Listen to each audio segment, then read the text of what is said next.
ধন্যবাদ। তুহিন মালিক, আপনি তো বিশেষ করে অ্যাসাইলাম নিয়ে অনেক কাজ করেছেন জাতিসংঘের হয়ে। তো এই বিষয়টাকে আপনি ইন্টারপোল এবং অ্যাসাইলাম এবং তারেক রহমানের অবস্থান, এটাকে আপনি কিভাবে দেখছেন? জি দেখেন, যেটা করা হলো যে একটা পেন্ডিং কেসে ইন্টারপোলের সাহায্য নেওয়া হলো। ইন্টারপোল তো এমন কিছু না, বাংলাদেশের পুলিশের মতো না যে সে বিনা বিচারে গুলি ছুড়ছে, ধরে নিয়ে আসলো, পিটাচ্ছে এবং আসামির পকেট থেকেও টাকা নিয়ে নিচ্ছে। ইন্টারপোল আন্তর্জাতিক 190টা সদস্য দেশের পুলিশের একটা সংগঠন, আন্তর্জাতিক সংগঠন। তাদের কাজ হচ্ছে কাউকে ধরা না, কারো বিচারও করা না, তাদের কাজ হচ্ছে খোঁজ দেয়া। তো ইন্টারপোল খোঁজটা দিবে যে উনি কোথায় আছেন। এখন তারেক জিয়া কোথায় আছেন এটা আমরা কেউ জানি না, ইন্টারপোল জানে। এটা কি ধরনের চিন্তা? তারেক জিয়া কোথায় আছেন, এবং সবচেয়ে বড় কথা ইন্টারপোলকে দিয়ে আপনি কাকে খুঁজতে যাচ্ছেন? তারেক জিয়ার তো কোনো জেলও হয়নি, কোনো ফাঁসিও হয়নি। ইন্টারপোলের কাজ কি? বাংলাদেশে তো লক্ষ লক্ষ মামলা আছে, লক্ষ লক্ষ মামলাতে অনেকেই কোর্ট খুঁজে পায় না। সবাইকে কি আপনি ইন্টারপোল দিয়ে খুঁজে আনবেন?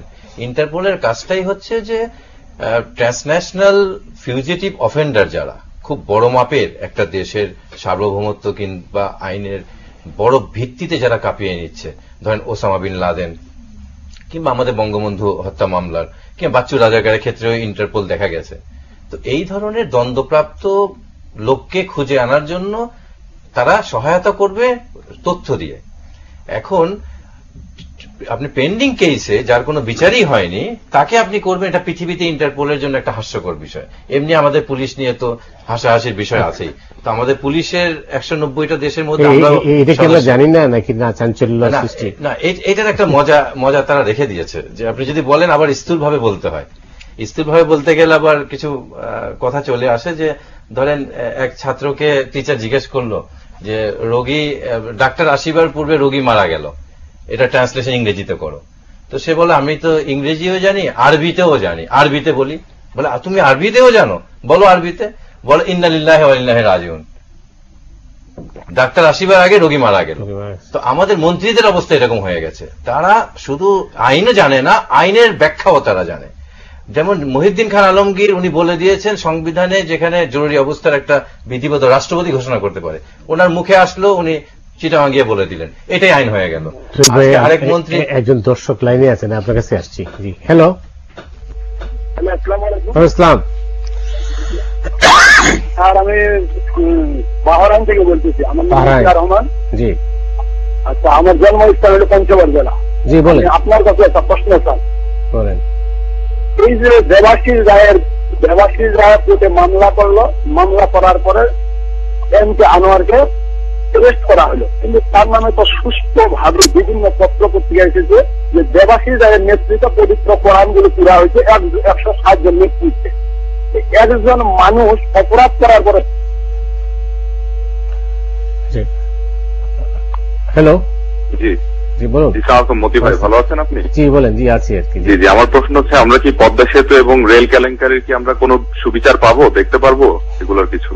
ধন্যবাদ। জি, অবশ্যই। জি, আমি প্রথম ওটা শেষ করি। জি, শেষ করেন। জি, যেটা এখন আমি একেবারে আইনগত অবস্থানে চলে আসি। জি জি, আইনগত অবস্থান হচ্ছে যে ইন্টারপোলের বাংলাদেশের শাখা আছে।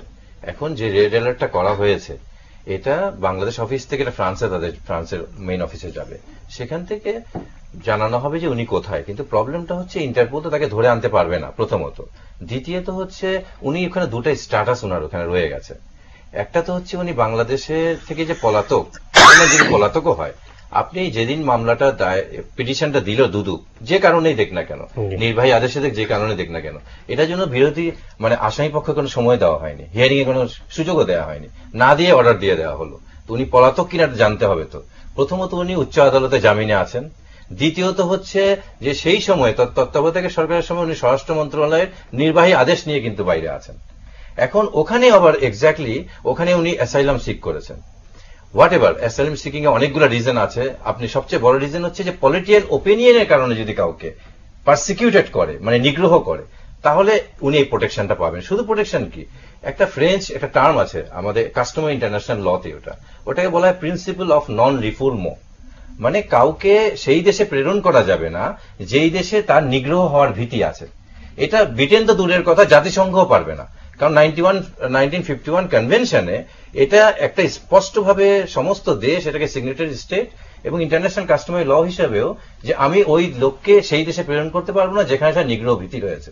দ্বিতীয়ত হচ্ছে যে ইংল্যান্ডের সাথে ব্রিটেনের সাথে আমাদের কোনো এক্সট্রাডিশন ট্রিটি নেই, মানে বন্দি বিনিময় চুক্তি নাই, তো কিসের আওতায় আপনি আনবেন?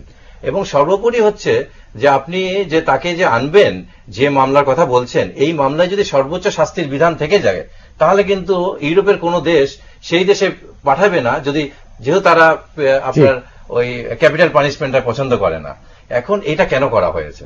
এটা টোটালটাই করা হয়েছে যে তারেক জিয়া একটা কথা বলেছেন আর বাংলাদেশের সমস্ত মন্ত্রীর জ্বর শুরু হয়ে গেল। তো উনার একটা কথাতেই যদি জ্বর হয়ে যায় তো উনি আসলে এনাদের যে কি অবস্থা হবে এটা তো দেশবাসী। আর যে বিষয়টা বলা ছিল যে তারেকের ইস্যুটাকে যদি সরকার, যেখানে বিএনপির এটা করা উচিত ছিল, তারেকের ইস্যুটাকে পপুলার করা, তারেককে সরকার নিজেই পপুলার করে দিচ্ছে এবং বিএনপির আরো 2-4 মাস পরে করা উচিত ছিল, তারা আগে থেকেই তারেককে এই জায়গায় নিয়ে আসলো।